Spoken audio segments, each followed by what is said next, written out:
Number का derivation होता है ये, वो चाहे श्रोडिंगर टाइम इंडिपेंडेंट होता, टाइम डिपेंडेंट, दो इक्वेशन होते हैं, दोनों में से कोई एक इक्वेशन आपसे पूछा जाएगा, तो दोनों के बारे में हम डिस्कस करेंगे कि क्या क्या पॉसिबिलिटी हो सकती है। ठीक है, चलिए मैं स्लाइड शेयर करता हूँ पहले।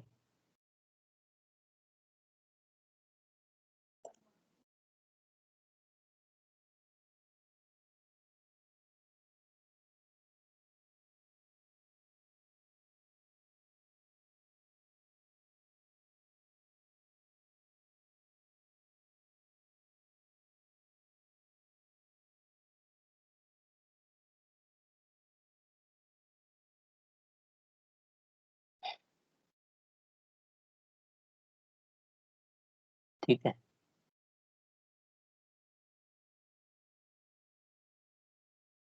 कल की डेट में हमने देखा था, फोटोन के बारे में पढ़ा था तो भी कि जी सर हेलो, स्लाइड नहीं हो रही है।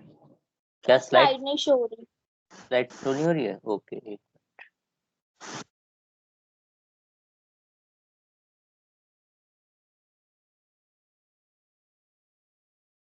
अब हो रही है, अब हो रही है बेटा? Yes yes sir. ठीक, तो कल हमने डिस्कस किया था, उसको एक बार रिव्यू करते हैं, फिर आगे आज का इंपॉर्टेंट टॉपिक डिस्कस करेंगे। फोटोन क्या था? Photon is a bundle of energy, is called photon. Photon मतलब जितनी भी एब्जॉर्प्शन या इमिशन होगा इस प्रोसेस में, चाहे वो हम interference, diffraction, polarisation, photo electric effect, black body radiation, या जितने भी हम फिनोमेना लाइट के देखेंगे ड्यूल नेचर वाले में, उसमें जितने भी एब्जॉर्प्शन ऑफ लाइट या इमिशन ऑफ लाइट होगा, वो कंटिन्यूस ना होके पैकेट्स के रूप में वो एनर्जी रिलीज करेंगे। तो वो पैकेट के रूप में एनर्जी रिलीज करेंगे, उसको हम क्या बोलते हैं? फोटोन्स। तो फोटोन में कितनी एनर्जी होती है? E is equal to H nu. तो इतनी एनर्जी जो आप लेके चल रहे हैं, वो एनर्जी कितनी होगी उसको हम डिस्कस करेंगे। ये एनर्जी है आपकी E is equal to H nu. तो अब उसमें क्या क्या प्रॉपर्टी हो सकती है फोटोन में? Photon travel in straight line, photon travel at the speed of light in vacuum, photon की काइनेटिक एनर्जी होगी, फोटोन का अपना मोमेंटम होगा।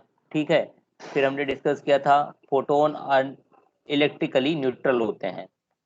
फोटोन में so diffraction under given condition, diffraction भी करेगा न्यूट्रल होने के बावजूद भी, लेकिन स्पेशल कंडीशन में।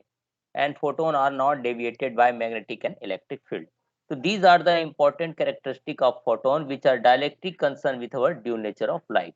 तो हमने फोटो इलेक्ट्रॉन्स हम देख चुके हैं, लिखा the electron emitted by photo electric में called photo electron, and the current constituted by photo electron is called photo electric. तो फोटो इलेक्ट्रिक से रिलेटेड हमने डिस्कस 11th और 12th में हमने किया था। उसके बाद हमने देखा था कि जितने भी डी ब्रोगली वेव होंगे, वो डी ब्रोगली वेव हमने बताया था, all the de Broglie wave moving particle can be associated with wave. तो जितने भी वेव प्रोपेगेट करेंगे इस टाइप से, उसके साथ पार्टिकल जो है एसोसिएट होगा। ये हमको सबसे बड़ी चीज नए नए नॉलेज में आई है कि वेव, ये वेव हो गया और ये पार्टिकल, तो वेव के साथ पार्टिकल जो है एसोसिएट होगा। तो wave plus particle, wave plus particle, इसी को हम बोलते हैं मैटर वेव। Matter wave. तो मैटर वेव का जो डेफिनेशन आएगा, तो आपको ये लिखना है, the wave associated with moving material particle are known as de Broglie matter wave.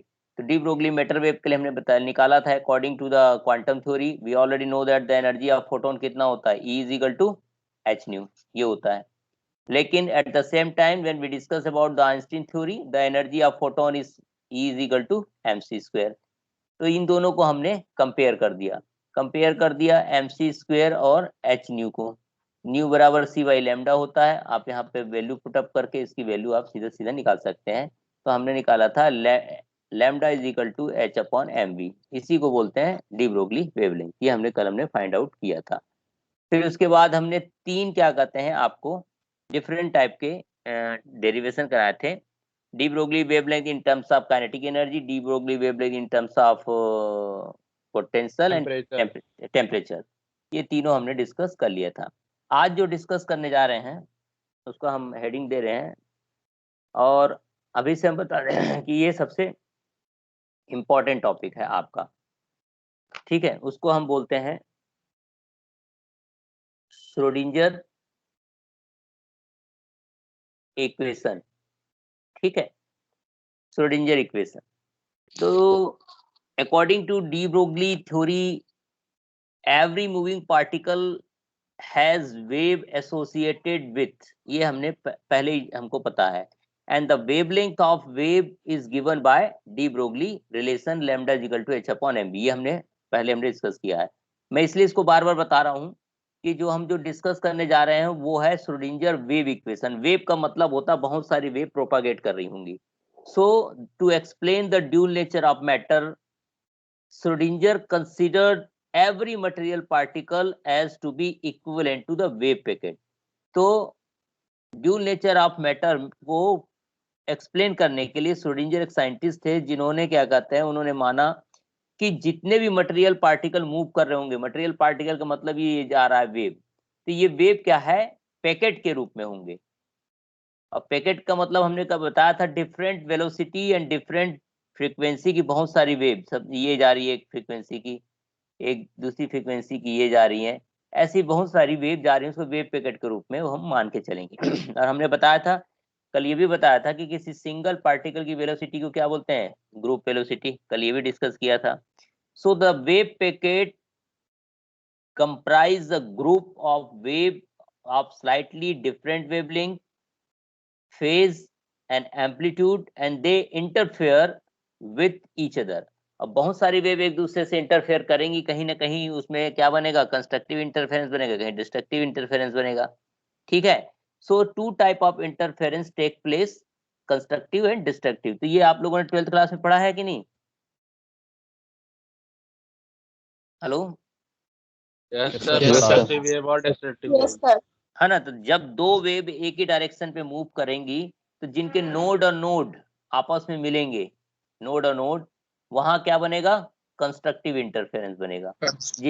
जिनके नोड और एंटी नोड मिलेंगे वहां क्या बनेंगे, डिस्ट्रक्टिव, यानी कि यहाँ पे हो जाएगा ब्राइट और यहाँ हो जाएगा डार्क। तो इस तरीके से अल्टरनेट डार्क और ब्राइट हमको बैंड्स मिलते हैं, ठीक। To constructive interference can be consider over only a small region, बहुत छोटे से स्पेस में उसको हम कंसीडर करेंगे, कहीं मिल गया तो। आउटसाइड आउटसाइड दी स्पेस वो फिर वो डिस्ट्रक्टिव इंटरफेरेंस क्रिएट करेगा। So the amplitude of the wave is designed by the mathematical quantity is called wave function. अब वेव फंक्शन का नाम आया, वेव फंक्शन को हम डिनोट करते हैं wave function psi. Psi is a function of x Y Z and T, यानी psi किसका फंक्शन है, स्पेस एंड टाइम का, यानी कि किसी भी समय में 3 डायमेंशनल स्पेस में किसी पर्टिकुलर टाइम में किसी भी पार्टिकल की मिलने की प्रोबेबिलिटी को बताया जाता है। तो वेव फंक्शन साई क्या कहलाता है, is a differential equation, Schrodinger differential equation है एक तरीके का ये, ठीक है। तो हम जो पढ़ने जा रहे हैं वो है वेव फंक्शन साई। साई को इस तरीके से नोट करते हैं, देखिए, या तो आप ऐसे करके बना दीजिए, ये साइकिल आएगा is x Y Z and t. तो आपसे पूछा जाएगा suppose what is the wave function psi, तो आपको बताना है wave function psi which is a variable quantity associated with moving particle and its characteristic the de Broglie wave. तो ये किसी भी पार्टिकल की मिलने की प्रोबेबिलिटी को बताएगा। मान लीजिए ये वेव है, सपोज ये मान लीजिए वेव। अब इस वेव में यहां से वेव ऐसे से प्रोपागेट कर रहा है ऐसे। अब मान लीजिए पार्टिकल यहाँ है या यहाँ है या यहाँ है, तो किसी भी पार्टिकल की मिलने की जो प्रोबेबिलिटी है उसको हम बोलते हैं वेव फंक्शन साई। तो wave function psi it is a complex function, ये कॉम्प्लेक्स है, complex function of the space coordinate of particle and time. तो ये कोऑर्डिनेट का मतलब क्या होता है, साई होगा, साई का कॉन्जुगेट क्या होगा, साई स्टार। तो इसको हम कॉम्प्लेक्स बोलेंगे, ये ध्यान रखना। अब मान लीजिए कैसे लिख रहे हैं, देखिए मैं लिख रहा हूँ, मैं लिखा psi x Y z t is equal to a plus i b, ये हो गया वेव फंक्शन साई का फॉर्मूला। तो इसका कॉन्जुगेट कैसे होगा, कॉम्प्लेक्स कॉन्जुगेट क्या होगा बताइए, T minus I to V. हैं? देखो साई कॉन्जुगेट लिखेंगे x Y Z and t, ठीक है। अब ये हो जाएगा ए, फिर क्या हो जाएगा minus Minus I i to b, V. ठीक है। तो इस तरीके से इसको हम बोलते हैं, ये याद रखना है कि the product of Sai and Sai conjugate is real and positive होता है, ये ध्यान रखना है। तो साई की कैरेक्टरिस्टिक क्या क्या है आपसे इस सेमेस्टर में पूछा गया था, जो अभी लास्ट सेमेस्टर गया है उसमें पूछा गया था 2 नंबर में।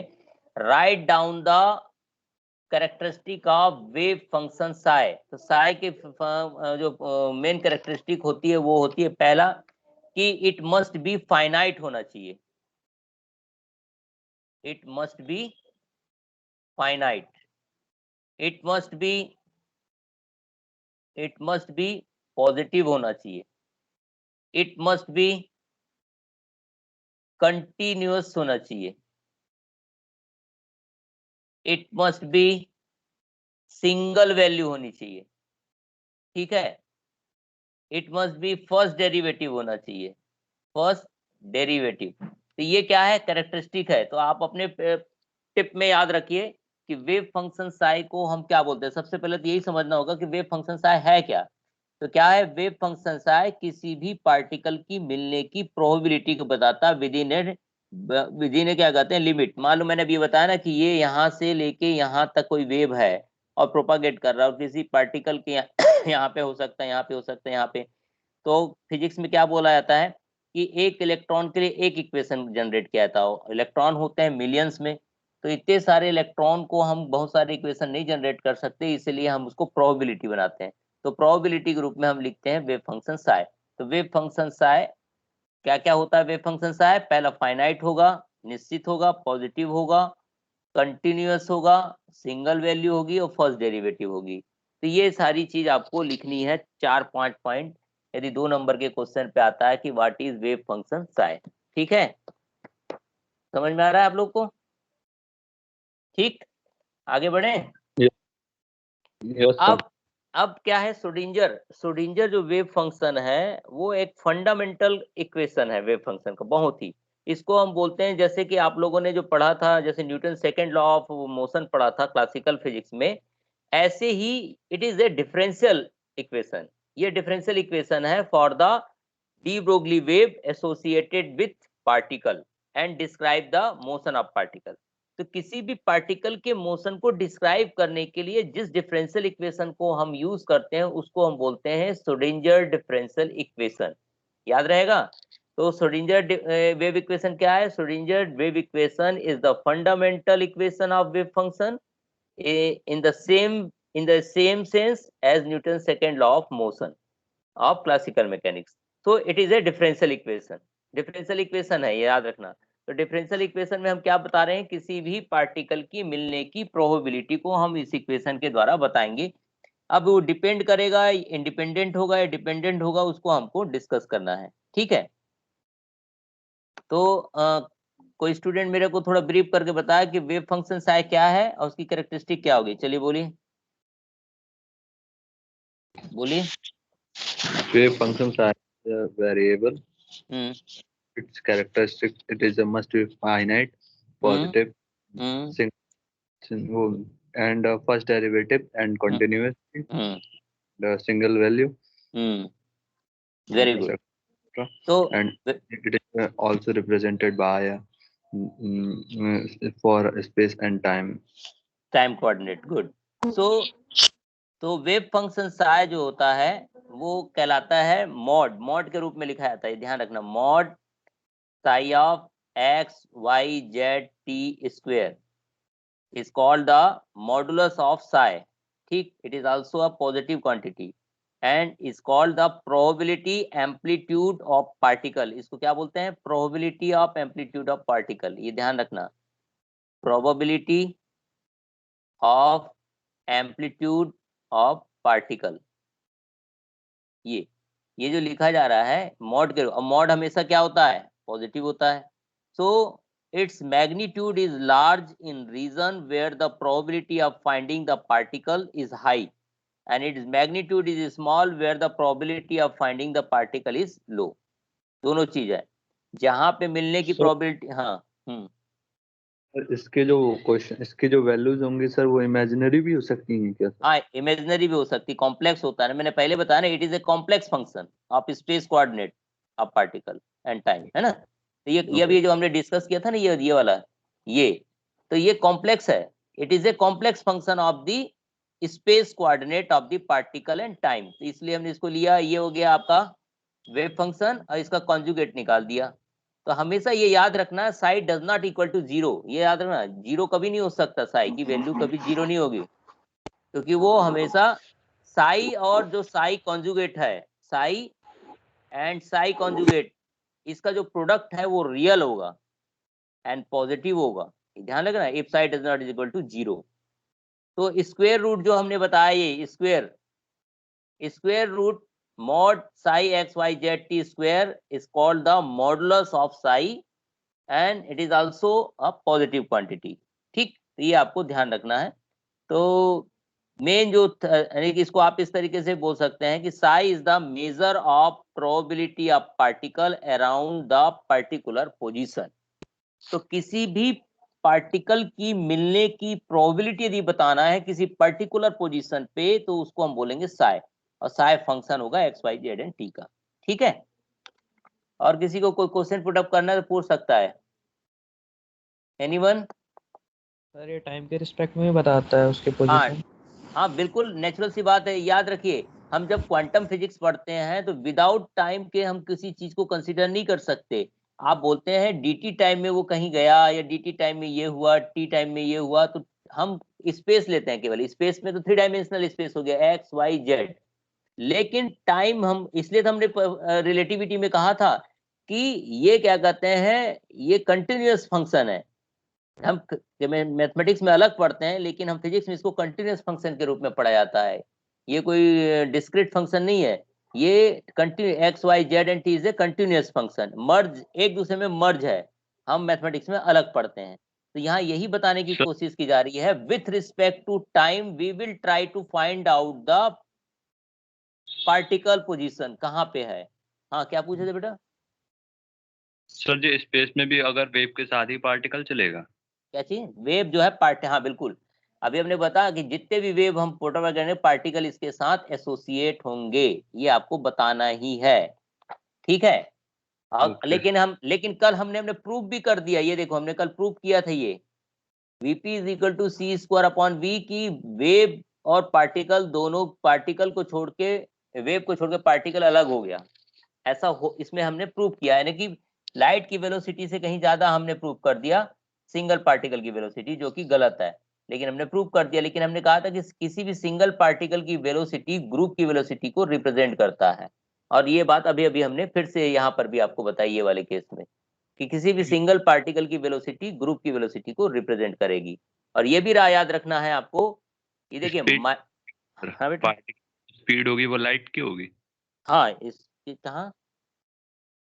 सर जो स्पेस में जो आप बता रहे हो कि जो वो जो पार्टिकल है उसको वो उसके ग्रुप में कर दिया सर, तो वो जो स्पीड में वो चलेगा तो सर वो लाइट की स्पीड में चलेगा, तो ट्रेवल जो करेगा लाइट की स्पीड में ट्रेवल करेगा? नहीं, हम तो यहाँ तो फोटोन की बात कर रहे हैं ना, जितने भी पार्टिकल को, तो स्पीड ऑफ लाइट से ही जब हमने कहा था कि हमने क्या बोला, all the emission and absorption are not continuous but in the discrete form and release in the packet of energy. तो पैकेट ऑफ एनर्जी में क्या है, E is equal to H nu. अब E is equal to H nu जो है, ये photon की energy है, ये फोटोन की एनर्जी जो निकल रही है, डेल्टा E बोलो या डेल्टा जो भी बोलो, तो ये तो वेलोसिटी ऑफ लाइट के बिहाफ पे ही जा रही है। ठीक है, तो इसमें क्या है, हमारे सिलेबस में है मैक्स बोर्न थ्योरी, एक साइंटिस्ट थे, उन्होंने बताया कि किस मैक्स बोर्न के अनुसार ये बोला कि किसी भी पार्टिकल मिलने की probability with in the limit होगी, ये है और ये है मान लो वेव, तो इसके बीच में कहीं भी मिल सकती है। तो आप लोगों ने 12th क्लास में पढ़ा था अनसर्टेनिटी प्रिंसिपल, याद आ रहा है? यस। क्या पढ़ा था? या तो हम किसी चीज का पोजीशन मेजर कर सकते हैं या मोमेंटम मेजर कर सकते हैं, और वो किसके बराबर होता है, इक्वल एंड किसके होता है, h क्रॉस बाई 2k। ये पढ़ा था, याद आ रहा है? Yes sir. या देखिए मोमेंट, या तो पोजीशन सर्टेन होगा या मोमेंटम सर्टेन होगा, दोनों सर्टेन नहीं हो सकते वेव में। तो वेव में किसी एक चीज को हम सर्टेन कर सकते हैं, आइदर पोजीशन आइदर मोमेंटम। यदि मोमेंटम सर्टेन है तो पोजीशन सर्टेन नहीं होगा। तो दोनों की मिलने की प्रोबेबिलिटी यहाँ पे delta x dot delta P near about H cross by 2 होता है। और एच क्रॉस की वैल्यू कितनी होती है, कोई बता सकता है? हमने पहले भी डिस्कस किया, एच क्रॉस की वैल्यू होती है एच अपॉन 2 पाई। ये आपको ध्यान रखना है, ठीक है। अब मैक्सिमम कितनी हो सकती है मिलने की प्रोबेबिलिटी, नॉर्मलाइज जिसे बोलते हैं, तो हम उसको लिखते हैं माइनस इन्फिनिटी से plus infinity mod psi square d x is equal to 1। ये फॉर्मूला है, इसको बोलते हैं नॉर्मलाइज वेव फंक्शन। तो किसी भी नॉर्मलाइज होने का मतलब सिंगल वैल्यू होनी चाहिए, मैक्सिमम 1 हो सकती है। तो 1 के लिए हमको निकालना पड़ेगा क्या हो सकता है। तो over the whole space must be unit, unit होना चाहिए, 1 होनी चाहिए। माइनस इन्फिनिटी से plus infinity mod psi square d, d tau बोल दे। टाउ बोलने का मतलब यहाँ पे टाउ बोलो या एक्स में निकाल रहे तो एक्स के लिए निकाल सकते हो। टाउ का मतलब क्या है यहाँ पे, इसको क्या बोलते हैं आप लोग, ये d x d y d z, ये। तो स्लाइड चेंज कर देते। हाँ स्लाइड चेंज कर देते, ठीक है। तो अब हम जो डिस्कस करने जा रहे हैं वो है आपका टाइम इंडिपेंडेंट श्रोडिंगर इक्वेशन, ठीक है। अब ध्यान से देखते जाना कि ये 10 नंबर का पहला डेरिवेशन है आपका।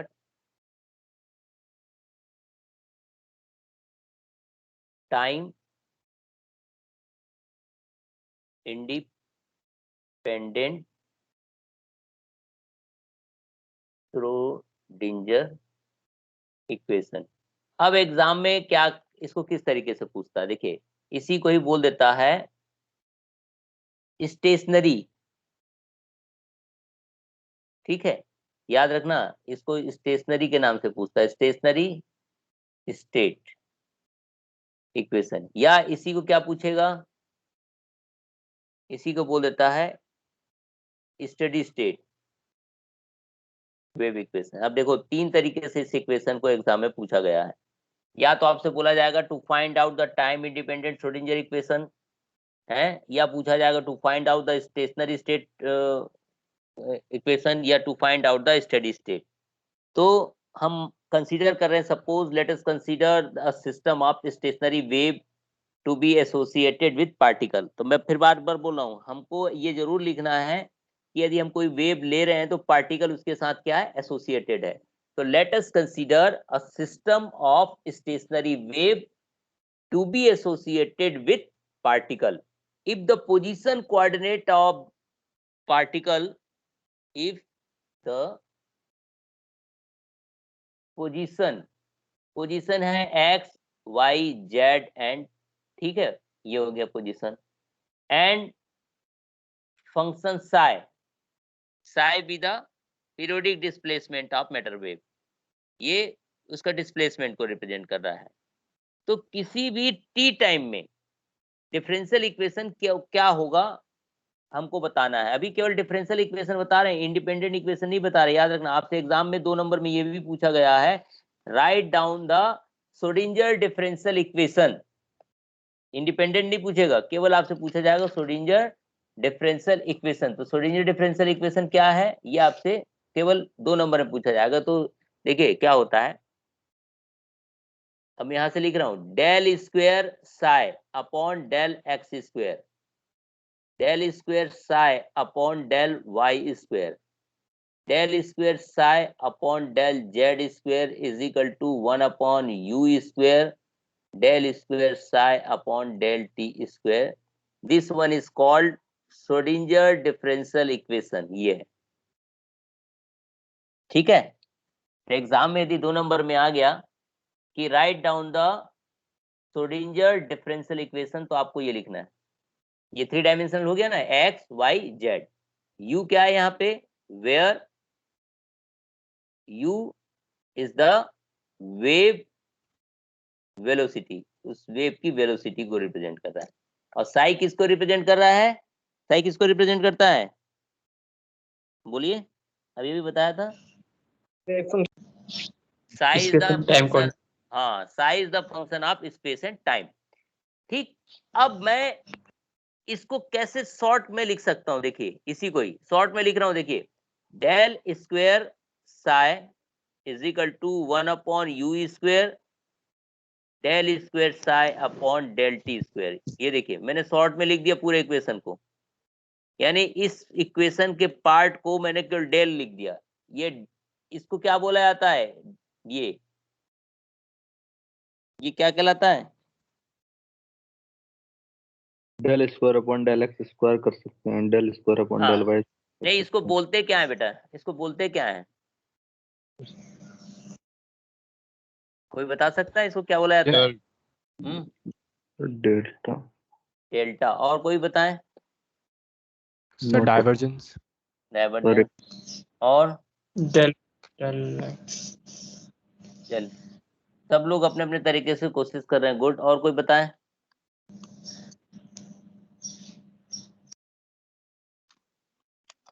इसको बोला जाता है फिजिक्स के मामले में नेबुला। क्या बोला जाता है? तो बोलिए। नेबुला। नेबुला। ठीक है, ठीक है। तो ये इसको हालांकि लोकल अपने जो हम बोला है तो उसको पढ़ते हैं तो हम बोलते हैं डेल स्क्वायर, और डेल स्क्वायर की वैल्यू होती है del square by del x square, del square by del Y square and del square by del Z square. और यहाँ पे साई का मल्टीप्लाई कर देंगे तो ये इक्वेशन पूरा आ गया, है ना? तो इसको हम डेल स्क्वायर साई भी लिख सकते हैं। तो ये हो गया डिफरेंशियल इक्वेशन। ठीक है, अब डिफरेंशियल इक्वेशन जब हमारे पास कोई चीज आ गई, ठीक है, तो इसका जनरल सॉल्यूशन क्या होगा? जनरल सॉल्यूशन ऑफ इक्वेशन 1, इसका जनरल सॉल्यूशन जैसे आप लोग मैथमेटिक्स में निकालते हैं जनरल सॉल्यूशन, तो इसका जनरल सॉल्यूशन क्या होगा? देखो मैं लिख रहा हूं, मैं साई के फॉर्म में लिखूंगा general solution. Psi x Y z t is equal to psi naught x Y z e to the power minus i omega t. ये इक्वेशन कौन से इक्वेशन को रिप्रेजेंट कर रहा है? थोड़ा सा अपने मेमोरी को रिवाइंड करो और 12th क्लास के सिंपल हार्मोनिक मोशन के इक्वेशन को देखो। सिंपल हार्मोनिक का मोशन क्या था? अभी कल डिस्कस किया था हमने, y is equal to a sine omega t minus k x, यही पढ़ा था ना? Yes sir. y is equal to a sine omega t minus k x. तो ये y डिस्प्लेसमेंट को रिप्रेजेंट करता है, ये देखिए डिस्प्लेसमेंट को रिप्रेजेंट कर रहा है। ये आप किसको रिप्रेजेंट करता था? एम्पलीट्यूड को। तो ये भी आपके एम्पलीट्यूड को रिप्रेजेंट कर रहा है। ठीक है, और एम्पलीट्यूड कभी टाइम पे डिपेंड नहीं होता, इसलिए यहाँ पे एक्स वाई जेड टी नहीं है यहाँ पे, ये ध्यान रखना। और ये डिस्प्लेसमेंट है, ये साइन। तो साइन के जब ई सीरीज में हम लिखते हैं उसको, तो इस तरीके से लिखा था e to the power minus i omega t, ये ई सीरीज कहलाता है साइन का। ठीक है, तो psi naught is the amplitude at the point consider and it is a function of x and not time, time का function नहीं होता है। अब इसको सिंपल रूप में जो स्टूडेंट लिखना चाहे उस तरीके से भी लिख सकते हैं, सीधा सीधा। ये मैं क्या है अपने नॉलेज के लिए लिखा आप लोग के लिए कि साई किसका फंक्शन होना चाहिए, पता होना चाहिए। Psi is a function of x Y z t and psi naught is a x Y z. तो आप सीधा सीधा लिखेंगे psi is equal to psi naught e to the power minus i omega t, ये आप लिखेंगे direct, वो आपको समझाने के लिए लिखा। तो ये होगी इक्वेशन नंबर 2। तो सबसे पहले आपको कंसीडर करना है कोई सिस्टम है, स्टेशनरी वेव है जिसके साथ पार्टिकल एसोसिएटेड है, और बताना है कि suppose the position, if the position x Y Z and the function psi आपके पास हो तो डिफरेंशियल इक्वेशन क्या होगा? ये हो गया डिफरेंशियल इक्वेशन आपका श्रोडिंजर का। तो उसका हमने जनरल सॉल्यूशन ले लिया, psi is equal to psi naught e to the power i omega t. मेरे को वैल्यू निकालनी है इसकी, del square psi upon del t square की। तो कैसे निकालेंगे? ठीक, तो हम क्या करेंगे, इक्वेशन 2 को डिफरेंशिएट करेंगे with respect to time t 2 बार, ट्वाइस। तो कैसे लिखेंगे? Del psi upon del t पहला, तो del psi upon del t निकाल के बताइए कोई स्टूडेंट, इसका कितना होगा? इसका del psi upon del t ये कांस्टेंट है, ये एज इट इज लिख दिया मैंने। ठीक है, अब मैं इसका निकालना है मेरे को del psi upon del t, तो टी का कितना हो जाता है? टी का कितना हो जाता है? माइनस आई ओमेगा बाहर आ जाएगा सब। बिल्कुल कौन? माइनस आई ओमेगा बाहर आ गया, ये हो गया माइनस आई ओमेगा टी। ठीक है, अब फिर Yes. दोबारा डिफरेंशिएट करेंगे del square psi upon del t square, तो साइन नॉट तो कांस्टेंट है एज इट इज लिख दिए, ये ऑलरेडी पहले ऐसे ही लिख दिए। अब फिर इसका फिर दोबारा करेंगे तो टी का हो गया 1, ये माइनस आई ओमेगा इधर आ गया, ये हो गया माइनस आई ओमेगा टी। ठीक है, अब इसको सॉल्व कर लीजिए आप, साइन नॉट माइनस और माइनस क्या हो गया प्लस। ठीक है, और आई की वैल्यू कितनी होती है, आई स्क्वायर की वैल्यू -1 -1 होती थी, -1 माइनस हो गया और omega into omega omega square हो गया। ठीक है, ये हो गया e to the power i omega t. तो मैं इसको इस तरीके से भी लिख सकता हूँ, minus omega square sine naught e to the power minus i omega t. और sine naught e to the power i omega t किसके बराबर है, किसके बराबर है, साई के। तो ये हो जाएगा omega minus omega square psi, यानी कि del square psi upon del t square की वैल्यू यहाँ पे साई ये रखनी है हमको। ठीक है, तो इस तरीके से इसको हमको सॉल्व करना है। अब यहाँ से यहाँ तक पहले जिसको समझ में नहीं आया पहले वो क्लियर कर लेते हैं, फिर आगे बढ़ेंगे, क्योंकि डेरिवेशन कंप्लीट करना हमारा ऑब्जेक्टिव नहीं है, समझ में आना चाहिए। तो सबसे पहले हमको क्या करना है, श्रोडिंगर डिफरेंशियल इक्वेशन लिखना है। तो श्रोडिंगर डिफरेंशियल इक्वेशन क्या हो गया, del square psi upon del x square del square psi upon del Y square del square psi upon del Z square is equal to 1 upon u square del square psi upon del t square. U is the wave velocity है, ये ध्यान रखना है। तो हमने इसको इसका general solution लिखना है आपको ये, तो आप लिखेंगे जनरल सोल्यूशन ऑफ इक्वेशन 1, तो ये हो जाएगा psi is equal to psi naught e to by omega t. ठीक है, अब मेरे को वैल्यू निकालनी है इसकी, डेल स्क्वायर साई, तो 2 बार डिफरेंशिएट किए तो ये आ गया। अब इसकी वैल्यू को आप यहाँ रख सकते हैं। ठीक है, तो मैं अब स्लाइड चेंज करूंगा, किसी को और कोई क्वेश्चन पुशअप करना है तो पुटअप कर लीजिए, फिर आगे बढ़ेंगे हम लोग।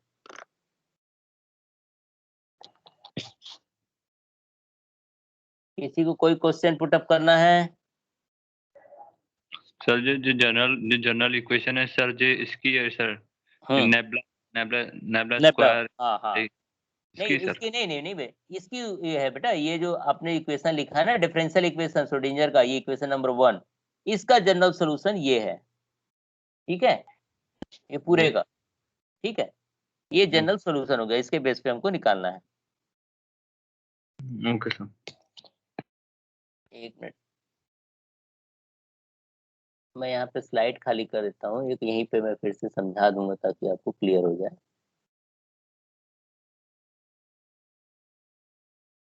ठीक है,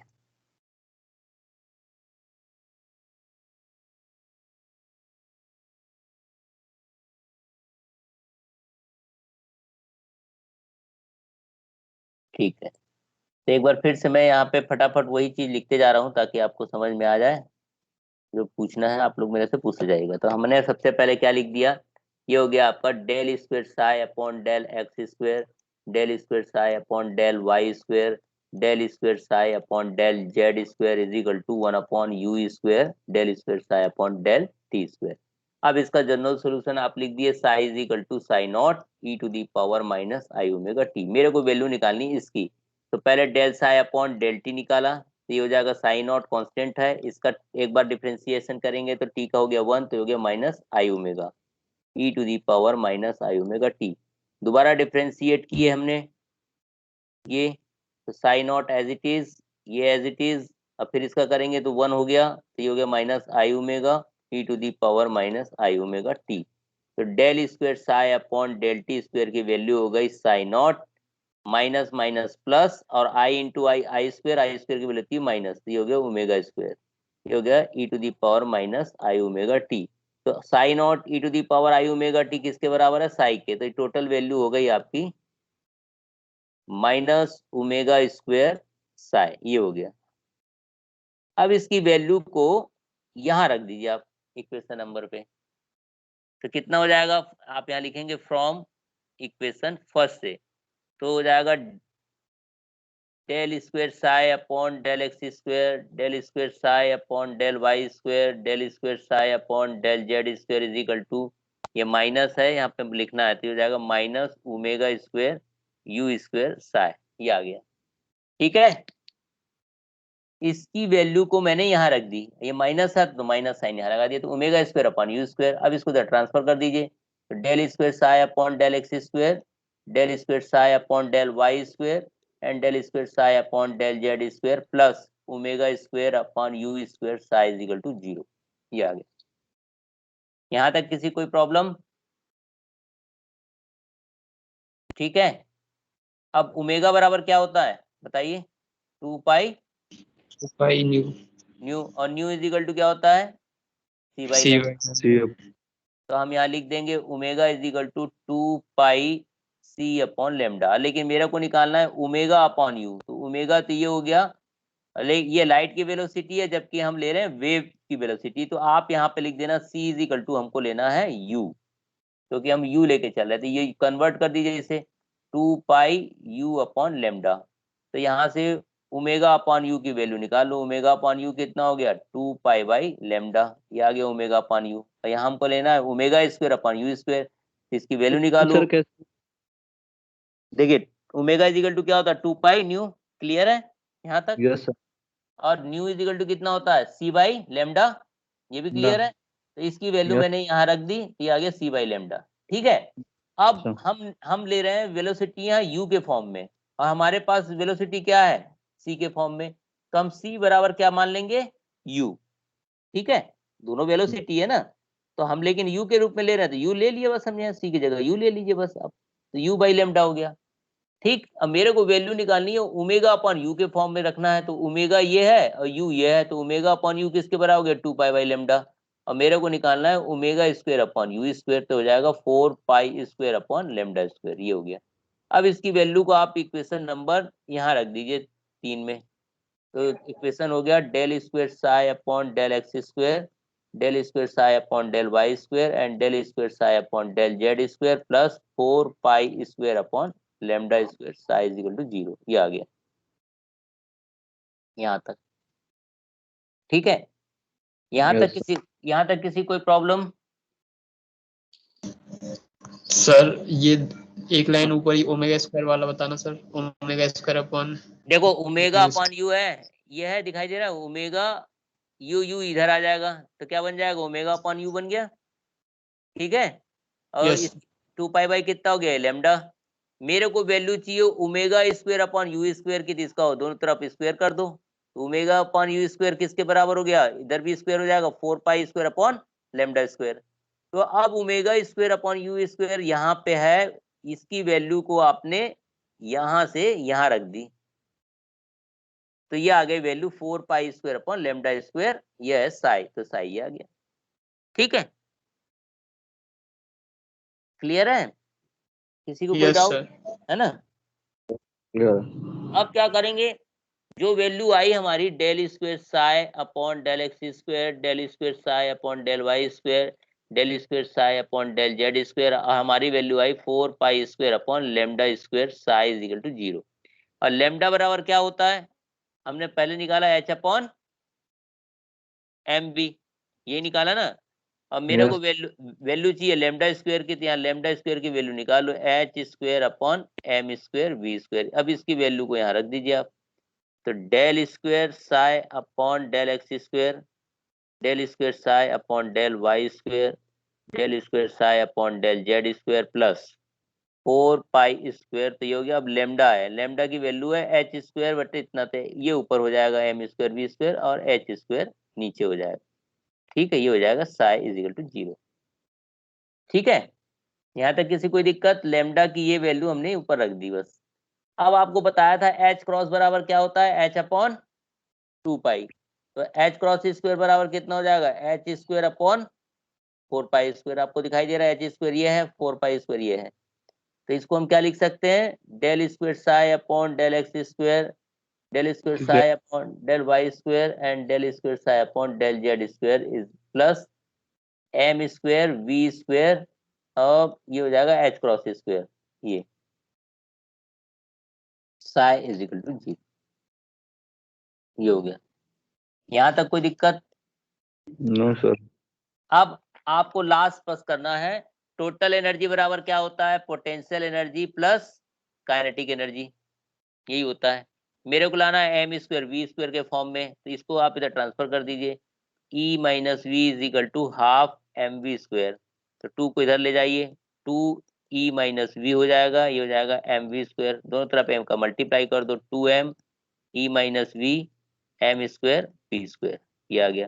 अब इसकी वैल्यू को आप यहाँ रख दीजिए, इक्वेशन बन गया आपका, del square psi upon del x square, del square psi upon del Y square and del square psi upon del Z square plus ये कितना आ गया M square we square, M square को लिए 2m E minus V upon H cross square psi is equal to 0, तो इसी को बोलते हैं टाइम इंडिपेंडेंट श्रोडिंगर इक्वेशन।